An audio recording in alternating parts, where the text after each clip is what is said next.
Dahil gagibili kami. Ano kayo mabibili sa halagang 100 mga mare ko? Tingnan natin kung ano mabibili. At inayos nga naman ang 100 pesos. Sa 100 pesos sa dali. Tingnan natin. Hello mga mare, at ayun na nga mga mare, kami ay nagtuloy sa dali. Tingnan natin kung ano ang mabibili sa 100 pesos na to.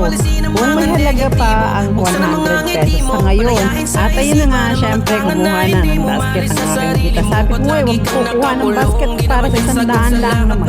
Ay kukuha pa ng basket. Pero Diyos ko, sa mapupunugan namin na ng basket na rin sa halaga ng 100. Maliban na lang.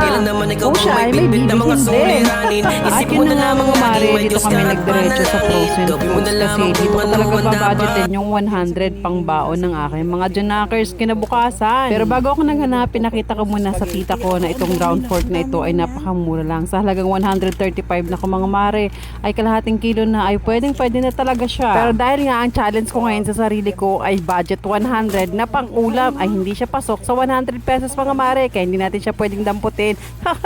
Pero mga mare, lagi ko rin binibili yan, lalo ko yan sa mga spaghetti or sa mga gulay kasi sa halagang 135 mga mare, napakadami na niyan. At alam nyo ba mga mare, madami kayo talagang papagpilian sa dali. Try nyo rin pumunta sa mga dali mga mare, lalo na yung kanilang mga frozen foods. Naku, pasok na pasok talaga sa budget. Diyan ako lagi pumupunta, pambaon ng aking mga Janakers. At eto na nga mga mare, nakapili na rin ako sa halagang 55 pesos. Meron na akong ganito, di baga masarap yan, pipiparito mo. At pagkatapos mga mare, paparisan ko lang yan ng mixed vegetable na maliliit lang mga mare, yung small pack lang. May malaki din yan pero syempre tama na yung small pack kasi dalawa lang naman sila magbabaon. Sa halagang 24.50 mga mare, o pasok na pasok sa budget na 100 pesos. O di ba mga mare, sa 100 pesos may pang-ulam na good for 4 to 5 person na ito kung tutuusin mga mare. Kaya malaking pasalamat talaga ng mga tao dito sa dali na ito mga mare kasi malaking tipid talaga.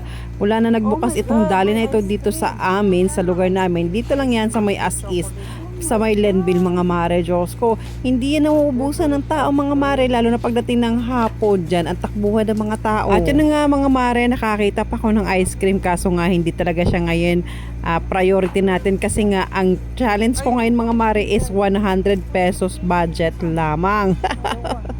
Ako na lang siya babalikan pag hindi 100 pesos lang yung aking budget. Pero syempre mautak tayo mga mare dahil nga mainit ang panahon at galing sa paglalakad, naisipan ko instead na ice cream ang aking bilhin ay bibili na lamang ako ng iced tea pang tanggal uhaw at pang tanggal din ng init ng katawan. O di ba, madiskarting mami do, para-paraan lang mga mare. Kailangan lang naman natin ma-refresh yung ating katawan. Syempre hindi kaya ang budget ng ice cream at dahil may sukli pa naman sa 100, pasok pa rin sa budget ng 100 pag ako ay kumuha ng iced tea kasi napakamura lang ng iced tea mga mare, sa halagang 17 pesos mga mare dito sa dali. Aba, ay ayos na ayos na. Kaya naman mga mare, kung talagang tight ang inyong budget, o ayan na ang tip ha, binigyan ko na kayo ng tip kung paano mag-budget yung halagang 100 pesos. Aba, malaking bagay na dito kay Dali, makakabili ka na ng pang-ulam mga mare. Kaya naman mga mare, pangarap ko din pag ako ay binayaan ng malaki-laki ni Meta, pangarap ko talaga mga mare makapag-share din ng blessings at sure ako na dito ko yun bibilhin. At hindi ako nawawalan ng pag-asa mga mare, alam ko dadating din ang panahon na yon, maghintay lang kayo. Basta't maghintay ka lamang. O ayan, at napakanta pa nga si Mami Do. At ayan na nga mga mare, nakatapos na ako sa 100 challenge ko, 100 peso challenge pang ulam. At ayan, inayos pa nga ng aking tita para daw maganda naman ang pagkakakuha. At ayan nga mga mare, nabayaran ko na nga, hindi ko lang na ako na ng video dahil ako may hawak din. Ayan mga mare, ang patunay na talagang wala pang 100 pesos yung ating pinamilihan na 3 peraso na. O diba, pasok na pasok sa budget.